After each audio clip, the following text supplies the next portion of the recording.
दोस्तों, बड़ी खबर निकलकर सामने आ रही है। इतिहास में पहली बार गाजा में तैनात होगी पाकिस्तानी सेना।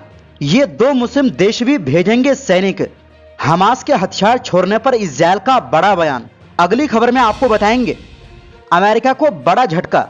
एक ही समय में 2 अलग अलग घटना में महंगा फाइटर जेट और हेलीकॉप्टर हुआ क्रैश, लाखों डॉलर का नुकसान। इसी के साथ आपको बताएंगे बांग्लादेश देगा डॉक्टर जाकिर नायक को रेड कॉर्पोरेट वेलकम।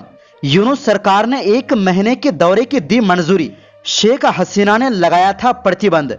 और इसी के साथ बाइडेन बोले ट्रंप लोगों की आवाज दबाकर अपनी ताकत का गलत इस्तेमाल कर रहे हैं। दोस्तों, खबरें काफी अहम है, तो आप मेरे साथ इस वीडियो के आखिर तक बने रहें।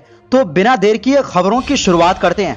दोस्तों, गाजा पट्टी में इजरायल और हमास के बीच युद्ध विराम के बावजूद हालात अब भी तनावपूर्ण बने हुए हैं। दोनों पक्षों के बीच कई मुद्दों पर टकराव की स्थिति बनी हुई है। इजरायली सुरक्षा अधिकारियों ने कहा है कि उनको लगता है कि हमास निरस्तीकरण नहीं करेगा, यानी हथियार नहीं छोड़ेगा, जबकि युद्ध के बाद हुए मध्यस्थता समझौते में हमास ने ऐसा करने का वादा किया था।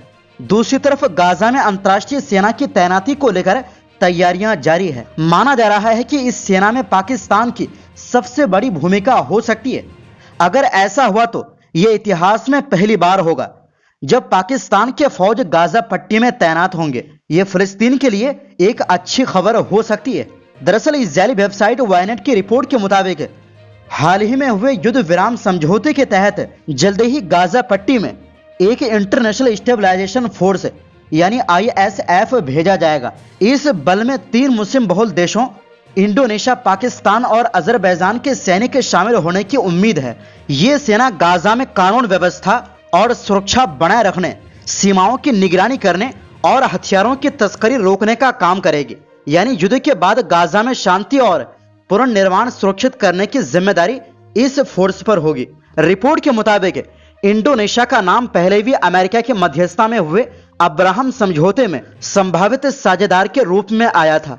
वहीं पाकिस्तान, जो एक परमाणु संपन्न मुस्लिम देश है, उसने हाल ही में सऊदी अरब के साथ एक खुला रक्षा समझौता किया है। पाकिस्तान सऊदी अरब और अमेरिका दोनों का करीबी सहयोगी माना जाता है। अजरबैजान की बात करें तो उसके इजरायल के साथ पहले से ही मजबूत संबंध है। दोनों देशों के बीच रक्षा और तकनीकी क्षेत्रों में गहरा सहयोग है। इसी बीच इजरायल के प्रधानमंत्री बेंजामिन नेतन्याहू ने इस पर कहा है कि अगर हमारे लिए कोई सुरक्षा खतरा पैदा हुआ तो हम उसका कड़ा जवाब देंगे। उन्होंने कहा, हम अपनी सुरक्षा खुद नियंत्रित करते हैं और इस पर किसी तरह का समझौता नहीं होगा। नेतन्याहू ने यह भी साफ किया कि इजरायल ये तय करेगा कि अंतर्राष्ट्रीय फोर्स में किन देशों के सैनिकों को गाजा में आने की अनुमति होगी। उन्होंने कहा कि इजरायल पहले भी इसी तरह का काम करता आया है और आगे भी ऐसा ही करेगा। मतलब एक तरह से यह उनका धमकी भरा बयान है। इसी बीच इस समझौते के दूसरे चरण को लेकर कई सवाल उठने लगे हैं। प्रधानमंत्री नेतन्याहू ने पिछले हफ्ते कहा था कि हमास समझौते की कुछ शर्तों का पालन नहीं कर रहा है। उनका कहना है कि हमास जानबूझकर इजरायली बंधकों के शव को लौटाने में देरी कर रहा है, जिसकी वजह से पूरा समझौता आगे नहीं बढ़ पा रहा है। रविवार को हुई कैबिनेट बैठक में नेतन्याहू ने यह भी कहा कि इजरायल की सैन्य नीतियों या फैसलों पर ना तो अमेरिका और ना ही किसी और देश का कोई कंट्रोल है। उन्होंने कहा, हम अपने फैसले खुद लेते हैं और अपनी सुरक्षा के मामले में किसी से आदेश नहीं लेते। कुल मिलाकर गाजा में युद्ध विराम के बावजूद तनाव पूरी तरह खत्म नहीं हुआ है। हमास के इरादों पर इजरायल को भरोसा नहीं है, जबकि दूसरी ओर अंतर्राष्ट्रीय सेना की तैनाती को लेकर कूटनीतिक गतिविधियां तेज है।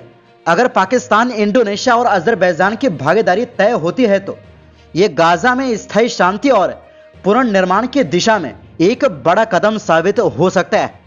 वहीं दूसरी ओर दोस्तों, दक्षिण चीन सागर में रविवार को 2 अलग अलग घटनाओं में अमेरिकी नौसेना के 2 विमान क्रैश हुए। अधिकारियों ने कहा है कि इन घटनाओं में किसी की भी मौत नहीं हुई है। अमेरिकी नौसेना के पैसिफिक फ्लीट ने एक बयान में कहा, पहली घटना में एक MH-60 RC Hawk helicopter crash हुआ। यह हेलीकॉप्टर रूटीन ऑपरेशन के दौरान एयरक्राफ्ट कैरियर USS निमित्ज से उड़ान भरने के बाद दक्षिण चीन सागर में जा गिरा। बयान में बताया गया कि हेलीकॉप्टर में सवार सभी तीनों क्रू सदस्यों को रेस्क्यू कर सुरक्षित निकाल लिया गया।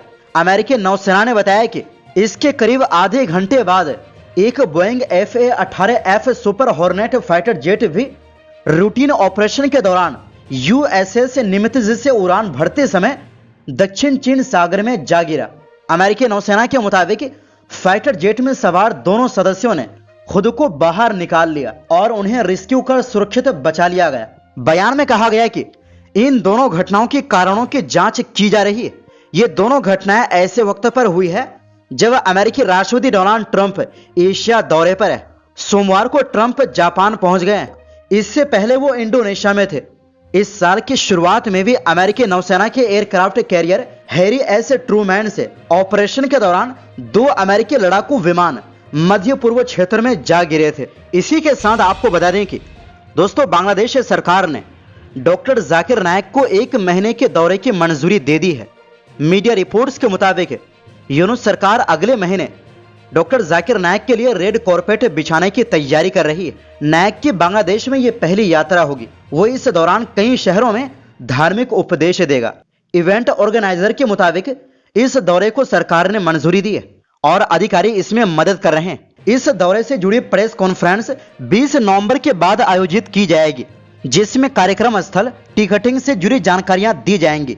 दरअसल यूनुस सरकार का यह कदम पिछली शेख हसीना सरकार की नीतियों से बिल्कुल विपरीत है, जिसने जुलाई 2016 के ढाका होली आर्टिसन बेकरी आतंकी हमले के बाद डॉक्टर जाकिर नायक के पीस टीवी पर प्रतिबंध लगा दिया था। इस हमले के कुछ हमलावरों ने दावा किया था कि वो जाकिर नायक के भाषणों से प्रेरित हुए थे। इस घटना के सामने आने के बाद जाकिर नायक भारत छोड़कर चले गए थे। उस समय वो सऊदी अरब में थे। उन पर भारत में आतंकवाद और मनी लॉन्ड्रिंग के आरोप लगाए गए और वो भगोड़ा घोषित किए गए और उनके पासपोर्ट रद्द कर दिए गए। उन्होंने खुद कहा था कि वो तब तक भारत नहीं लौटेंगे जब तक उन्हें निष्पक्ष अभियोजन से सुरक्षित महसूस नहीं होगा। डॉक्टर जाकिर नायक फिलहाल मलेशिया में रह रहे हैं, जहां उन्हें स्थायी निवास का दर्जा मिला हुआ है। वहीं दूसरी ओर दोस्तों, अमेरिका के पूर्व राष्ट्रपति जो बाइडेन ने मौजूदा राष्ट्रपति डोनाल्ड ट्रंप की नीतियों पर चिंता जताई।